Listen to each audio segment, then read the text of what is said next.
કેમ કે ભગવાન એ અનંત છે, અસીમ છે, જેનો કોઈ અંત નથી.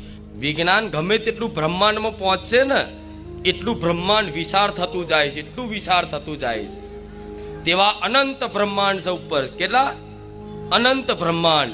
એ અનંત બ્રહ્માંડના સ્વામી હોય તો મારા રામચંદ્ર ભગવાન. એ અસીમ છે, એની સીમા નહીં કોઈ. એ અનંત છે, એનો અંત નહીં કોઈ. તો જો ભગવાન અસીમ છે, અનંત છે, તો ભગવાનનું નામય અસીમ છે, અનંત છે. વિશ્વાસ રાખજો.